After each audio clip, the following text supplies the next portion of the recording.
안녕하세요, 비트TV입니다. 또 새로운 한 주가 시작됐습니다.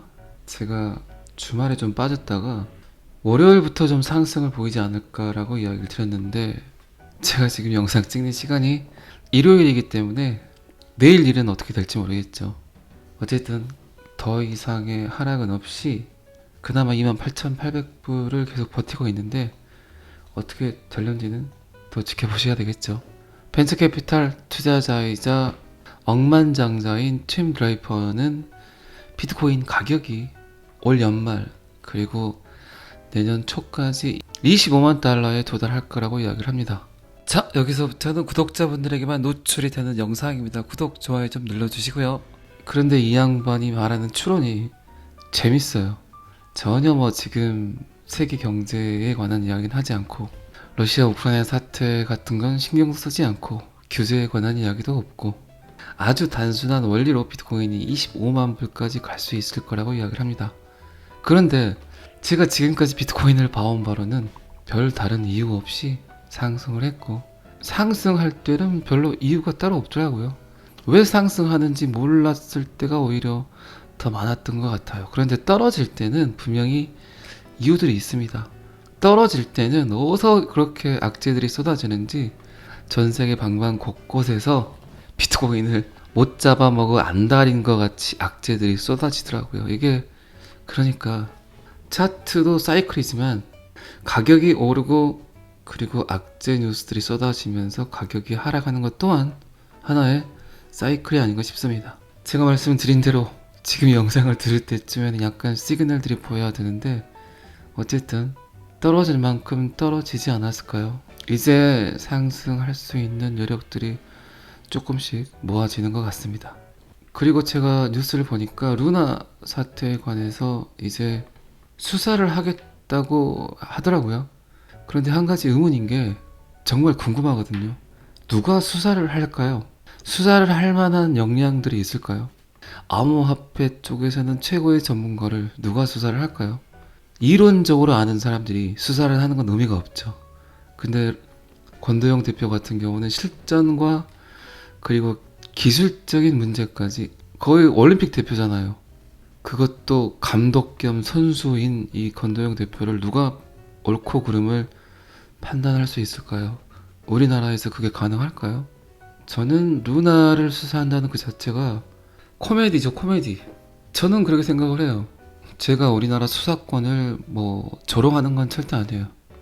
그런데 아마도 권도영 대표를 추궁하고 거기에 대한 문제점을 파헤칠 수 있을 만한 역량을 가진 수사관이 있을까요? 물론 전문가 집단을 모셔다가 그분들의 이야기를 들을 수는 있겠죠. 그런데 지금 코인, 블록체인 업계 같은 경우는 전문가 집단도 그렇게 흔치 않아요. 이론적으로, 논리적으로는 뭔가 문제점을 발견할 수 있겠지만 실전 경험 안에서 쌓아지는 노하우들을 파헤친다는 건 거의 있을 수 없는 일이라고 생각을 합니다. 그렇기 때문에 제 생각은 그냥 액션이지 않을까 싶어요. 우리나라 블록체인 암호화폐 시장을 활성화시키기 위해서는 저는 권도영 대표를 조금 잘 다독거려서 충분히 활용을 하게 되면 블록체인 암호화폐 쪽으로는 우리나라가 선진국가 대열에 들어설 수 있지 않을까라는 생각을 합니다. 개인적으로. 이거는 왜 그런 말들이 있었잖아요. 암호화폐를 이해하는 수많은 사람들이 전 정부, 지금 정부가 아니죠, 문재인 정부, 문재인 대통령 정부일 때 암호화폐는 문재인 정부에게 준 신의 선물이다, 이런 말들 많이 있었잖아요. 그런데 그 반대로 했죠. 이 전 정부는 암호화폐 블록체인 산업군은 정말 무궁무진하거든요. 발전 가능성이. 그거를 지금 정부는 잘 이해를 할까요? 어쨌든 참 궁금합니다. 블록체인 코인은 지금은 전무후무하죠. 역사가 있는 것도 아니고 전문가가 있는 것도 아니고, 이론에 능통한 사람들은요 실전에 약해요. 트레이드를 안 해요. 제가 알기로는 그래요. 그냥 이론뿐이죠. 그게 한계일 거예요. 근데 이론과 실전을 같이 한 사람들을 찾기가 굉장히 힘들어요. 그런데 그렇게 다양하게 많은 지식들을 갖고 있고 코인도 개발을 해봤고 정말 눈치채지 못했다면 그냥 그렇게 유지가 될 코인이었는데 자넷 옐런 한마디에 결국 파헤쳐진 게 알고리즘 스테이블 코인이잖아요. 그런데 브래디 갈링 하우스가 이야기를 했듯이 이게 시간이 지나면 나타날 코인이에요. 그런데 너무 빨리 출현이 됐다는 거죠. 그리고 너무 쉽게 돈을 번 건 사실이죠. 그런데 그런 프로토콜을 가진 코인인지도 뻔히 알면서도 전 세계 수많은 똑똑한 사람들이 루나에 투자를 했잖아요. 뭐 그들은 그러면 멍청해서 투자를 했을까요? 아니라고요. 제가 말하고 싶은 건 지금 블록체인 암호화폐는 어떤 게 옳고 그르고 나쁘고 나쁘지 않는가를 판단하기가 힘든 시장이라고요. 그 어떤 룰이 없기 때문에, 어떤 규칙이 없기 때문에. 좀 더 디테일하게 말씀을 하면 자넷 앨런이나 미 정부, SEC, CFTC 때문에 루나가 폭망을 한 건가요? 아니에요. 결국 소비자들이 던진 거죠. 블랙록에서 비트코인 대출을 받아서 루나를 사서 던졌다는 음모론이 있지만 그들이 던진 건 일부잖아요. 일부. 전체가 될 수는 없잖아요. 그런데 결국 누가 결정을 했나요? 소비자가 결정을 했죠. 소비자가 던졌기 때문에. 이 지금 암호화폐 시장이 이렇다는 거예요. 누가 잘했고 잘못했고 어떤 기술이 합법적이고 불법적인지를 판결하는 그 자체가 정의가 될 수 없다는 거죠. 그만큼 여러분들은 지금 굉장히 어제도 제가 말씀드렸지만 초기 시장에 들어와 있는 거예요. 분명히 그러니까 그 안에는 위험성이 따르겠죠. 아무도 가보지 않은 곳, 아무도 하지 않은 것을 하고 계신 것들인데 그렇잖아요.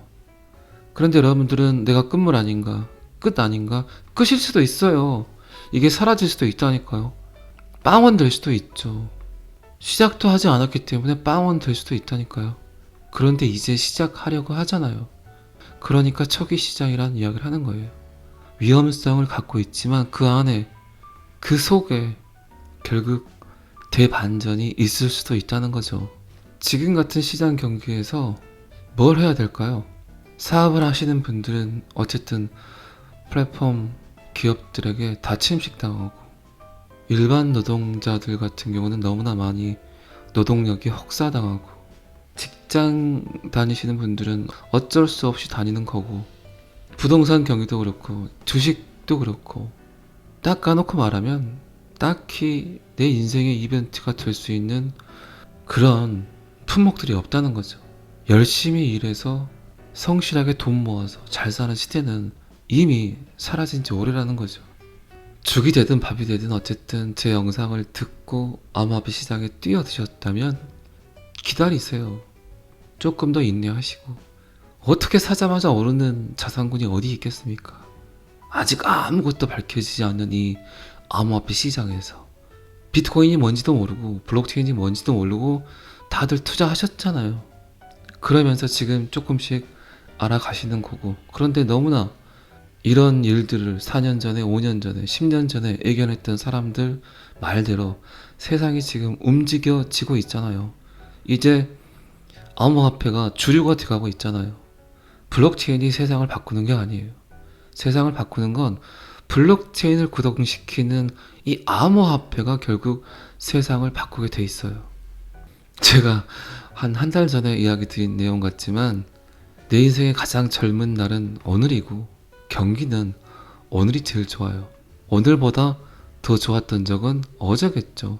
제가 유튜브를 통해서 여러분들께 비트코인 암호화폐 정보를 전달을 하고 있지만 제 영상을 듣는 수많은 구독자분들은 결국 어떤 걸 저한테 원할까 저는 굉장히 그 부분에 대해서 생각을 많이 했어요. 근데 제가 내린 결론은 비트코인이 오르고 내리는 걸 비트TV가 제어할 수 있는 사람이 아니라는 걸 여러분들은 이미 느끼셨어요. 리플 가격도 마찬가지고 그렇잖아요. 제가 신이 아닌 이상, 제가 푸틴이 아닌 이상, 제가 바이든이 아닌 이상 어떻게 가격이 오르고 내리는 걸 맞추겠어요. 근데 제가 곰곰이 시간이 지나서 댓글도 읽어보고 이렇게 제가 느끼는 건 첫 번째는 안정감을 주는 게 가장 좋은 방송이구나라는 걸 느꼈고, 두 번째는 여러분들 마음속에 느끼는 희망이라는 그런 불씨를 계속 갖게 해드리는 게 오히려 더 나은 방송이지 않을까라는 생각을 했었어요. 제가 어떻게 이 시장 전체가 흐르는 그 흐름을 다 이해를 하고 오를 거예요, 내릴 거예요 하겠냐고요. 어쨌든 제 영상을 보시는 많은 구독자분들이 결국 이 비트코인과 암호화폐, 리플과 저와 같이 이렇게 정보들을 공유하면서 그런 시간들을 계속 보내는 게 오히려 훨씬 더 좋겠다는 생각을 한 겁니다. 그리고 비트코인 블록체인을 전 세계가 아예 받아들이지 않는다. 그리고 블록체인 기술은 거의 쓰레기다. 암호화폐 투자를 하시는 분들은 다들 바보다. 이런 관점이라면 제가 방송을 계속 하겠냐고요. 안 하죠. 그 누가 듣겠습니까, 제 영상을. 그런데 지금 계속 긍정적으로 받아들이려고 노력들을 하고 있잖아요. 여러분들 지금 제가 서두에도 이야기 드렸지만 초기 시장에 아주 위험성이 있는 상품을 지금 선택을 해서 그거를 알아가고 계시는 과정이에요. 어떻게 1 더하기 1도 모르면서 수학에서 100점을 맞겠냐고요. 여러분들의 지식이 높아져야 그 누구도 암호화폐 투자자들을 무시할 수 없다니까요. 지금까지는 너무나 많은 무시를 했잖아요. 수많은 정부 기관에서 조롱하고 비웃고 니네들이 뭐하라, 내가 한마디 하면 떨어지겠지, 사라지겠지, 이런 비웃음들을 당하고 지금까지 버텨 오셨잖아요. 맞죠? 그런데 충분히 거기에 합당한 보상을 받게 될 거예요. 그러니까 제가 자꾸 무리한 투자는 하지 마시라고 이야기를 드리는 거예요. 오늘 내가 사지 않으면, 내일 내가 사지 않으면 이거 갑자기 올라버리겠지, 이런 건 없습니다. 설사 오른다 그래도 분명히 사이클은 다시 돌아와요. 오늘 지금 내가 사지 않아도 괜찮고 내일 사지 않아도 괜찮아요. 내년에 사도 늦지 않습니다. 그 대신 제가 자꾸 말씀드리는 건 지식을 얻어서 생기는 여러분들의 확신이 있어야 된다니까요. 그 확신이 생겼다면 투자하세요. 그런데 아무런 확신 없이, 신념 없이 이렇게 살벌한 암호화폐 판에 들어오셔서 매일매일 마이너스 몇 프로네, 마이너스 몇 프로네, 저 새끼 또 거짓말하네, 이럴 수 있잖아요. 그런데 진짜 확신이 있는 분들은 기다리고 버티고 인내하겠죠. 결국 기다리는 사람, 존버의 승리라니까요. 이 존버란 이야기도 굉장히 오래 전부터 공중파 TV 그리고 수많은 사람들이 조롱했잖아요. 비웃었잖아요. 그런데 지금 4년이 지나고 5년이 지나서 어떻게 됐습니까? 그때 버틴 사람들이 지금 굉장한 수익률을 가지고 그 비웃었던 사람들을 비웃고 있잖아요. 그러면 지금도 하나의 그 주기라는 거죠. TV를 보더라도 뉴스를 보더라도 비트코인 사라진다는 얘기 굉장히 많이 하잖아요. 그때도 그랬어요. 한두 번이었나요? 법무부 장관이라는 사람이 나와서 쓸데없는 소리 하고 금융감독원에서 또 이야기하고, 지금의 기득권층은 비트코인 암호화폐를 좋아할 이유가 1도 없다니까요. 그들은 너무나 편하게 그들이 원하는 사이클 안에서 착착 돈이 들어오는 시스템 안에서 삶을 누리고 있는데 왜 새로운 걸 받아들이려 하겠냐고요. 그런데 지금 이 인터넷이란 공간에서 수많은 시민들, 수많은 사람들이 그들의 정보를 공유하면서 세상이 변해나가고 있잖아요. 아, 우리가 너무나 몰랐구나. 아, 우리가 너무 조롱당하고 살았구나. 지금 그런 대혼란의 시대에서 사람들의 지식이나 사람들의 생각들이 바뀌어나가고 있어요. 이런 인터넷이란 공간에서. 그러니까 구글 전 대표 에릭 슈밋이 그런 이야기를 했잖아요. 인터넷은 반정부주의의 실험이다. 그런데 그 누구도 이해하지 못할 것이다. 저는 이 말에 굉장히 공감을 해요. 그리고 사람들이 몰라도 되는 것들, 사람들이 인생을 살면서 알 필요도 없고 알 수도 없는 것들에 대한 모든 정보들이 인터넷을 통해서 여러분들이 알게 되잖아요. 내 머릿속에 지식이 들어오면 뭐가 바뀝니까? 생각이 바뀌어요. 사고가 바뀌고. 암호화폐는 사람들이 변화되는 가장 큰 구심점 안에 있다고요. 그게 블록체인이고 그게 비트코인이고 그게 암호화폐라는 겁니다. 분산 원장의 개념을 좀 더 딥하게 이해를 해보세요. 이게 진정한 민주주의죠. 결론적으로 어쨌든 여러분들은 지금 굉장히 힘든 투자를 하고 계세요. 어려운 투자를 하고 계신 거예요. 그 대신 이 난관이 잘 극복이 된다면 충분히 거기에 맞는 상상할 수도 없는 보상이 따라올 겁니다. 그러니까 너무 힘들어하지 마시고 어려워하지 마시고 우울해하지 마시고 하루를 잘 즐기세요. 일상을 원화채굴을 열심히 하시고 소주도 한 잔씩 하시고 아이들한테 짜증내지 마시고 와이프한테 짜증내지 마시고 제가 지금 또 무슨 얘기하다가 여기까지 왔는지 모르겠습니다. 자, 잔소리 그만하고 내용을 조금 봐보도록 하겠습니다. 이 억만장자는 왜 비트코인이 25만 불을 갈 거라고 이야기를 하냐면 정말 단순합니다.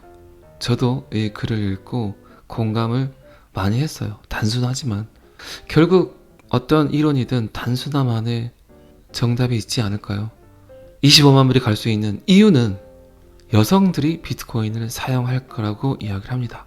그리고 제가 왜 이 글을 읽고 제가 왜 공감을 했냐면 점점 제 채널에 구독자들이 여성분들이 많아지고 있어요. 초기에는 5%, 8%도 안 됐는데 지금은 거의 30% 정도의 여성분들이 이 시대를 바꾸는 여성분들이 제 영상을 굉장히 많이 들으시더라고요.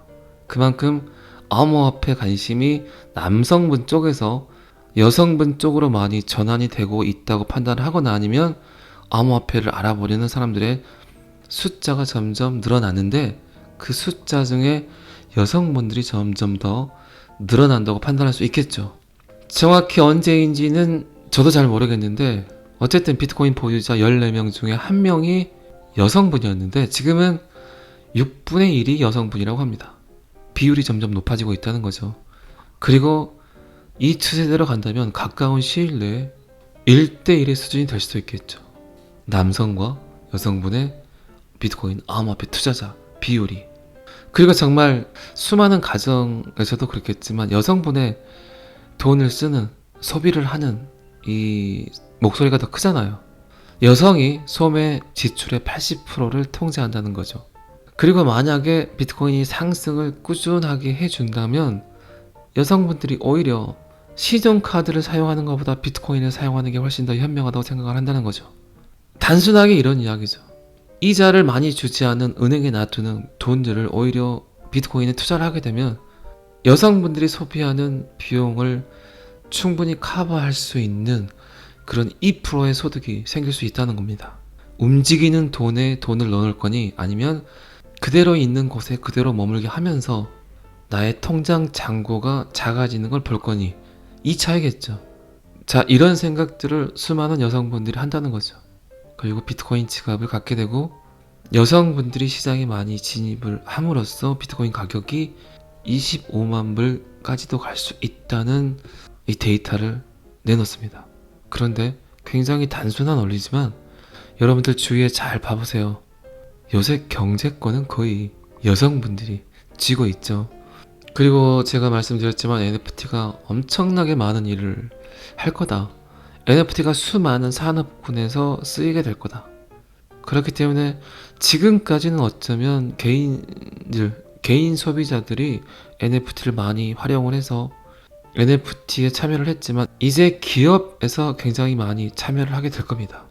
졸업장이라든가 운전면허증, 고용기록, 의료기록, 그리고 중고차, 음원 안 쓰이는 곳이 없을 정도로 그렇기 때문에 지금까지는 거의 개인들이 암호화폐 소비를 많이 했지만 점점 기관에서 기업에서 암호화폐를 활용을 해서 그들이 원하는 시스템을 굴리기 위해서는 결국 암호화폐에 투자를 하게 된다는 거죠.